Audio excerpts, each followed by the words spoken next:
y'all. How you doing today? Welcome back to Just Talking Business. It is a business for and by small business owners.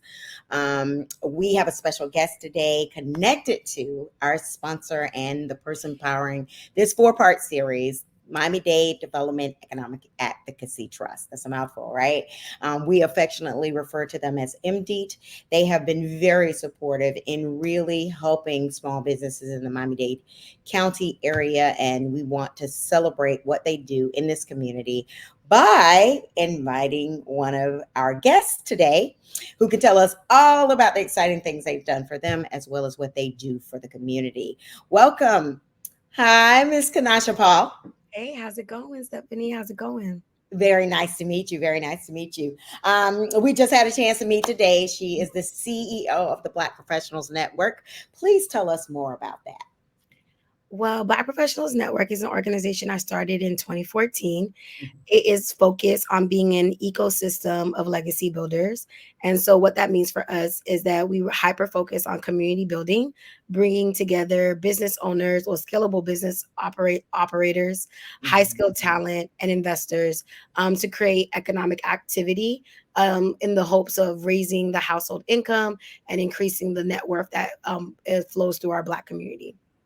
Wow, that's an ambitious undertaking, truthfully, especially in a community like ours. You know, Miami-Dade is so large, and it's such a difficult way, sometimes very difficult, to bring all those parties together. Why was this your passion? I read your bio, and it seems like you've always sort of been a connector and about convening community for the greater good. Why is this your passion? Yeah, I think for me, it's wanting always people to get the collection of resources, have the community. I think I've always have always thought it from a bird's eye view of what would it look like if we were given all the resources, if we were one introduction away from opportunities. What could our communities look like as individuals? What could we aspire to accomplish? And so for me, I kind of have always believed in the power of galvanizing all the things that is needed to create magic or like to build out that recipe. So I'm the type of person who's like, you need all the parts. Like, I'm not looking at it as like only one subset, but understanding that we are different parts creating a sum of a whole. And so really work to try to figure out what those parts are, how to improve on those parts, and how to make sure the right people are brought together so that we can get to the destination. Okay. You've been around now, it seems like, from what I can calculate, 10 years. Yeah, this is our 10th year anniversary. Right, I know. Are you doing anything big plans? Yeah, so we have our big conference that's happening in November, which is taking place at Hard Rock. So we're definitely looking to make it, really special this year. Last year, I know people felt like that, probably for like a 10th year. We brought Stephen A. Smith. We had a lot of different moving parts with that conference, but we're really looking forward to taking it up a notch. We've already launched this year our Legacy Builder initiative, which allows us to be able to help our members identify what type of legacy builder they are. So we've created 4 houses that speak to their legacy building style. So we have Guardian, Diplomat, Tycoon, and Luminary, because we've observed that, everyone in all their business and all the things that they're doing, there is an inner North Star that's inside of us that is, basically guiding the pathway towards like our big why. And sometimes people are conscious of it, some people aren't. And so the quiz kind of helps people get at least an overview of some insight of what could be towards like their big why. So I always explain, like, I'm a guardian, which makes sense of like how me being very passionate about community building, and hyper focused on like the Black professional community and making sure that we're successful. And so people who tend to be on the guardian side, they're focused on community, or they're creating dynasties, or hyper focused on a specific, subset within the community, and wanting to make sure that they get the resources and that they deliver excellence and create stewardship. And then you have diplomats who are focused on, taking a mission and taking a cause and being able to like power that. So that's something that we always, like I said, we love, everybody got to have a diplomat on their team Right. because Right. they're the ones that aren't going to help, carry out your impact, carry out the mission, sometimes be leaders of that. They're really passionate about making sure that society functions better. And then we have tycoons who care about the opportunities that Mm-hmm. are created. They focus on either building empires or innovations that drive social good, drive economic opportunity, be able to kind of just be creators of making sure that people are able to be in an abundance. And then luminaries, which I always think are our special group, that they love to plant thoughts and ideas into Mm-hmm. people. So they love being able to share like their ideas, their innovations, their creations, their art, their music, be able to inspire. So they are focused on influence and prestige. And so I always say like they plant inside of all of the other houses, like the extra boost to be able to carry out their mission. So let's say I'm one of the people, and I already know which one I am, to be honest with you. I am one of those people I would say that everybody go, low-key already knows what this one they are. and you're just like, okay, that just screamed to me. But okay, okay, okay. Um, goes through this workshop. Once they have and they know who they are, how Mhm. does the Black Professionals Network help them really lean into that and use the information provided to identify those teammates, those team folks that you need to be successful, or to identify the resources needed, with understanding who they are? How would you do that? Yeah, so I would say so. Again, this is teed off to launch on our journey of our new version of BPN. So I would say in the Okay. past, how we have developed it is, of course, people know us for our networking mixers, our conference, and so it was the organization was organized with the concept of like, the saying is not what you know, but who you know, and I believe that Mhm, it's both. And so we crafted opportunities for people to be exposed to thought leadership, but then also mhm. be able to be in rooms where there were individuals who could connect them to opportunities and be able to inspire them, to be able to kind of create that connectivity. So once we did that first foundational work in the first couple, like, I would say, like, the first 9 years, well, 8 years, because this, I've been like working on this steadily, like the T knows, it's like, this is, people are just seeing like the rollout, right? So it's just like, so, but now what's happening now is that we are basically taking people along a journey now. So we're saying Mhm, that we want you to become what we affectionately call a certified legacy builder. And so now that you know your legacy builder type, we start off the year with our Ready Set Goals initiative, which all our chapters held a Ready Set Goal networking mixer that had different thought leaders around the personal development side, the foundational principles of how to like build out your legacy building journey. So mhm. understanding how you are within relationships, understanding how you're with money, how Okay. you are in with your health and wellness, understand your mental health, your self care. So just all the things that sometimes we take for granted, people like Mhm, taking it after the fact, but I'm just like, keep it in mind on a foundational level. You need to kind of get that going. And mhm, so we say that now that you know your legacy builder type, you have to recognize that you are a collection of goals. And those goals now need to be those goals. If you decide to like really invest in what's going on with the network, if you decide to be an active member, we'll take you on a journey to help you be with a community of like-minded individuals. So you'll be mhm. paired not only with your house lead members. So if you're a luminary, you're going to be matched up Right, with other luminaries. And right. then you're also going to have your local resources that's going to be able that are galvanized in your chapter. And then we have these resource tools that are internal to the org, like our Go book, our certified legacy motor manual that's going to be launching for them in Q2, Mhm, which goes over how to strategize how to reach certain milestones. okay. Because like I said, our goal is to it is ambitious about to create economic activity.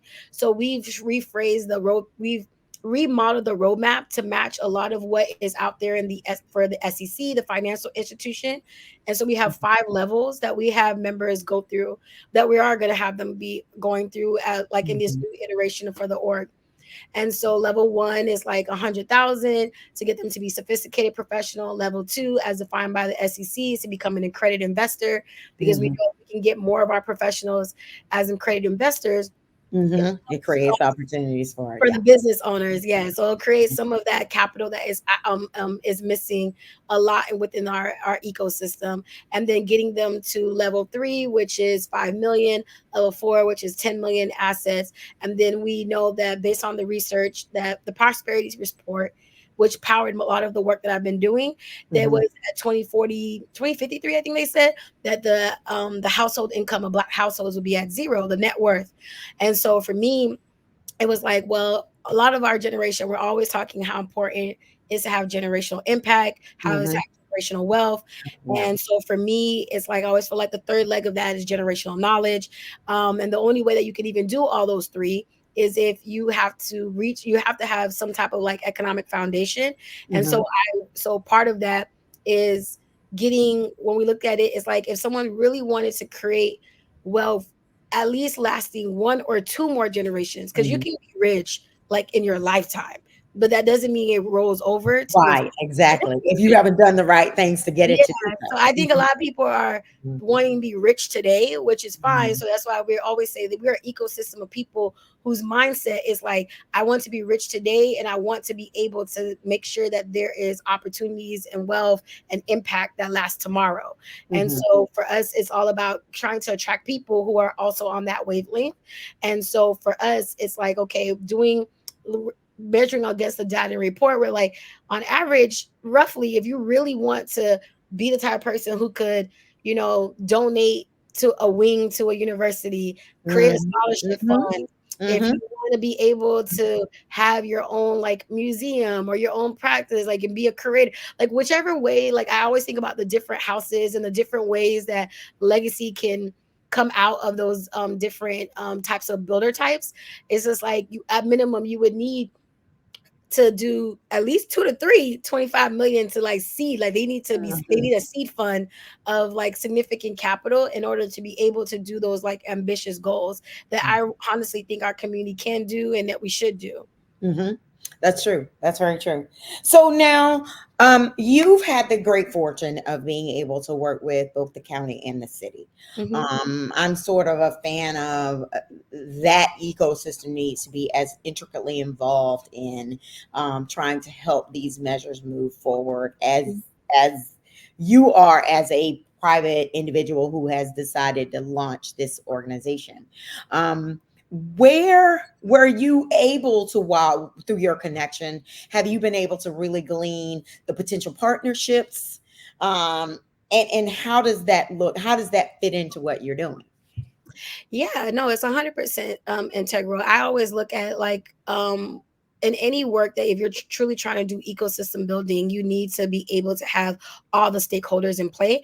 And the government is like one of the top three stakeholders you have to have. You have to have your government partners, your corporate partners. You have to have your foundations, all in the mix. The public sector, like they'll try to lump them all together, but you have to have those as part of the conversation as if you're trying to, when you think about a community, and whether you think about it as a group of people, or you think about it regionally, whether you think about a zip code, like all of those individuals are active players in like that development. And so when for the work that we do at Black Professional Network, because my charge is making sure that people can carry out the legacies of their dreams.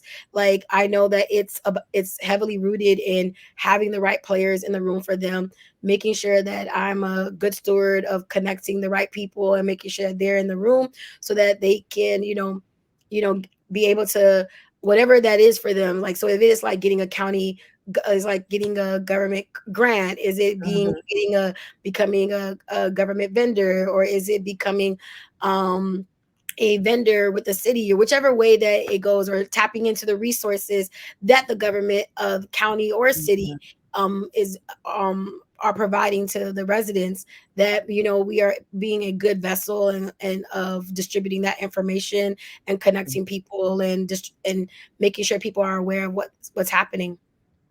So you're a nonprofit, is that correct? Mhm. How has okay, because I got to shout out sponsor here. How has Miami-Dade Economic Advocacy Trust been able to support you in your efforts of what you're doing?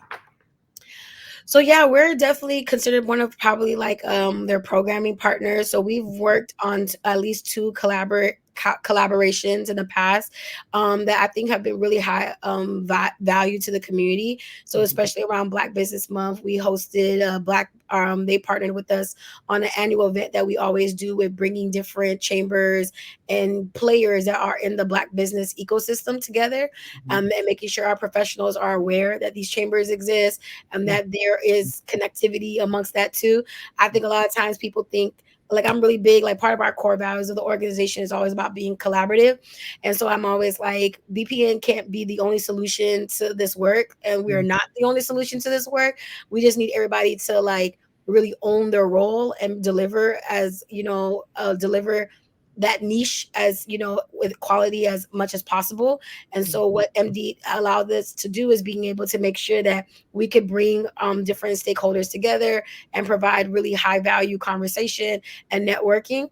And then another event that I thought was really special that we did was our Black Business Pitch Competition, which gave people an opportunity to learn how to um, like learn to understand like basically the work that I also was doing with Venture Miami like not too long ago, just being able for them to understand like that world, like understanding mhm, to develop their deck, to understand what an elevator pitch is, to present your company, and then with that be able to get some to win a cash prize towards your business. So I thought that was definitely an amazing event that we were able to do. So I'm always grateful for partners that allow us to, enhance our mission. And that's mhm. all about, like, honestly, that's all the like, that's what collaboration should do. And we look forward to continue making sure that it gets done that way.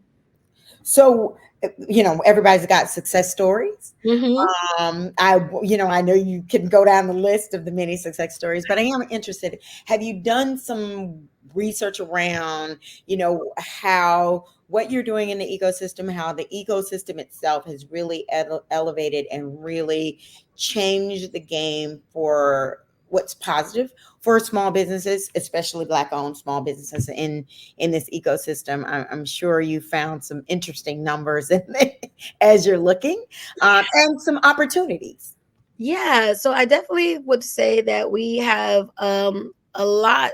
There's so small. So I'll say on the positive side, there has been instrumental change, especially with the new level of capital that has come into the region, the number Mhm, of businesses. So there is a great opportunity, especially for businesses who embrace innovating and realizing that there's all this technology that's in place that allows them to be like, scalable operations, that they don't have to bottleneck their business by mhm, being in the weeds or doing things very like, manual. Like there is a lot of resources now that are readily available that often are free, mhm, that business owners can tap into. So I think just in the last 10 years alone, there I have seen instrumental growth as far as the amount of resources that are available, the mhm, amount of um different verticals that are available. Yes, there's still gaps.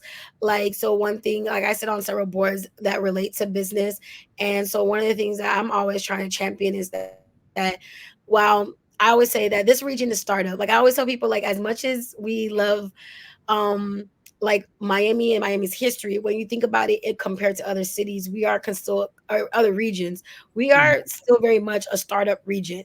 We are mhm, still mhm. developing I agree. like us as like as a brand, as our audience, like we're still going through that business development process as a region. And so because of that, like, we do have to be patient with ourselves and understanding that it is going to take time Mhm, for us to kind of truly realize and actualize our full potential as a region. But mhm, I'm so confident in Miami's Dade's ability to do that. I feel like we have when I look at opportunities, when I look at businesses, I'm like, if I saw Miami Dade as a business, like it has all the foundational bones, it has the mhm, framework to be very much definitely like a world class city easily. So much mhm, so that's why we already see ourselves as that. mhm, But I do think that there's that because of that, the challenge is that there are businesses in certain verticals and certain such sectors that are not fully supported because of that. Like we don't have enough support, especially in the F&B side, even though we were heavily a hospitality based region. But if Mm-hmm. you're a food and beverage startup, the way that you really make it is if you already have to know the business, already have partners who get it. But if you're starting from scratch, it's a little bit challenging, especially because there's so many things that you may not be aware that you don't know. And so Mm-hmm. I think that there is an opportunity to kind of strengthen our foothold on that, because as much as we're trying to only be considered like a tech region or a Mm-hmm.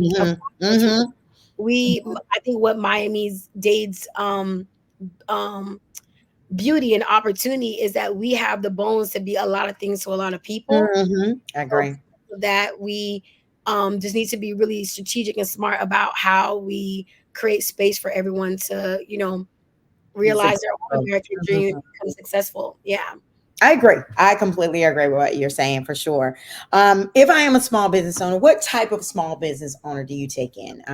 One of the things I've learned in this small business space is not always being sure which organization I should engage with just Yeah. because of where I am right now in my growth plan. First, would you say first if you'll let us know what kind of professional or what kind of small business you're looking to help in the Black Professionals Network, and if I'm a startup, where should I go? What do I do? That's a great question. So I think for the reason why I know that even in my own development of BPN, it took a while for us to figure out truly what our audience was, because Mhm. building first here in Miami in a startup region, and then you're also a startup, is like you kind of realize that there's so many needs, and you Right. get caught up in wanting to be like, support a lot of those needs. I think now in our iteration of the organization, we Mhm. recognize that the people who best, like the business owners who best thrive in our organization, are the ones who are looking to be scalable. Like they're looking to be like find talent. So, and I mean high skilled talent. So you know already that you're, even if you're not there already, you're looking at the organization from a lens of like, this brings people who have built things from scratch, because most of our Mhm. business owners tend to be startup founders, but they're startup founders who know that they're trying to become a 10 million, 25, Mhm. $100 million operator. Mhm. And so that they're trying, they don't want to be necessarily, they know that there'll always still be a small business as defined by the SBA, but they Mhm. know that in revenue size, they are like a mid-sized market type. And Gotcha. so because of that, so I think we attract a lot of people who understand like they're trying to scale, they're trying to, be able to connect. Not saying that there isn't value for people who are not in that threshold to come to the network, because at the end of the day, it's professionals who are potential customers. So Mhm. sometimes business owners leverage our networking mixers and maybe not our membership to be able to be have an opportunity to like, be in rooms and tell people about Mhm. their services, tell people about their products, and that is a way for them to be able to attract some new customers and new buyers. So Mhm. I think with anything, I always tell people that you have to look at what you join from a strategic perspective and then align that to your goal. So if you know that in this year you're in a customer acquisition year, like you need to build up your customer base, then you Mhm. need to join as many organizations as possible that align with the type of Which way buyers you wanna go. that Mhm. you like, that you sell to, right? So if you know that you sell a high-end product, and you know that there's an organization that's like, okay, these people are on a journey towards a 25 million, then I need to be aligned with this organization, Mhm. because they sell a high-end product with people who are going to have that type of income, or on the journey to trying to have that type of income. Mhm. So I need to be as closely aligned with them as possible. But if you know that it's something that you're still trying to figure out, then it's be a participant, like come to our workshops, learn, go to our conferences. Like we Mhm. do a lot of educational things. So we're just like, you may not be there yet, but we have things in place so that you can get the information. And then I would say leverage the chambers. Like I feel like they do the parts where we just won't do. Like I always Mhm. tell people, I'm not doing, like we're not gonna be in the weeds of doing a lot of like technical stuff, because Mhm. chambers are here for. They're supposed to be able to kind of give you the insight of how to like how to complete your vendor applications, how to sit there and or go with the FSMDC council, how to get your supplier certification. Like all of our organizations are here for a reason. We all serve a purpose. And so I don't think it's one over the other. I think it's just being very strategic, where you are in your goal, and then deciding which org is going to be on your journey at that stage of your business growth or your business journey. So you talked a little bit about the future of, well, where you are in the future of the organization.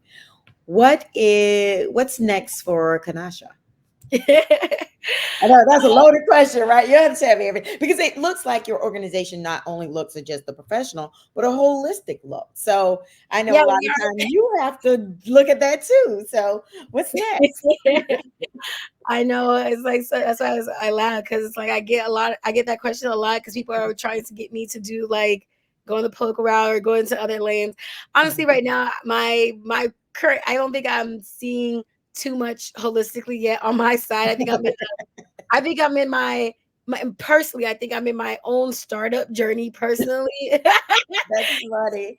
So I feel like I'm still in the growth, or maybe I was gonna say I'm in the growth stage. Like, I'm Okay. still like learning like my especially on my leadership style, like what I want for myself personally, like what I want to be able to enjoy outside of the work. So I'm still building those aspects of myself. And that's why I think I view things very holistically so I can give people that perspective that Mhm, it's like it is that trifecta, like your life, your love, and your company. mhm, Like you gotta mhm. understand like all those elements about yourself. And so I think for me, I would say um I'm probably I'm on my startup journey. I'm individual. Somewhere going. Yeah, yeah, somewhere in that stage, I'm in that startup journey. And I feel like you're always gonna be because you're always learning, you're Yes, always I agree. developing.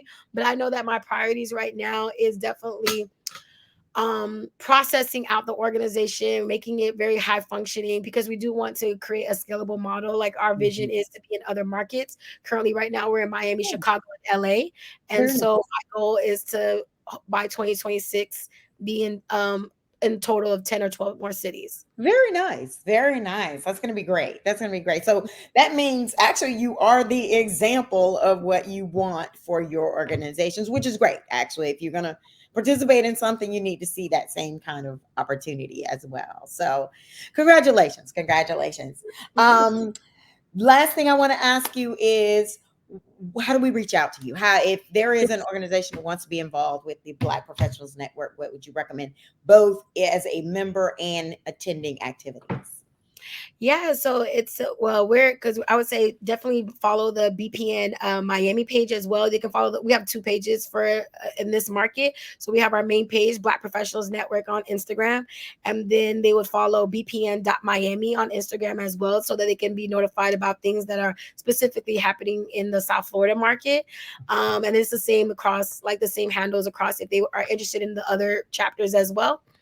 And then or go to mybpn.org, or if they want to follow my journey as I'm still developing. I'm like everyone knows I post like a bunch of like sermons on my IG stories, so follow me at Kenesha so you can figure out what brain rants of the day that I'm gonna give. So I'll tune in. so it's just like I was like, what nugget, like what little topic all of a sudden I'm gonna dissect on Instagram stories or put on my feed. That's where I'm at right now. Okay. Well, thank you so much for agreeing to do this. I think this has been a wealth of information. I said I always learn stuff with with these segments. That's why I do it. And I hope we can stay connected. And if there's anything you are doing, please keep us informed. We'd like to push it out to our audience as well. Awesome. Thank you guys so much. Thank you so much. So I want to thank everybody here today for tuning in. Like I said, I knew you were going to learn something because I did too.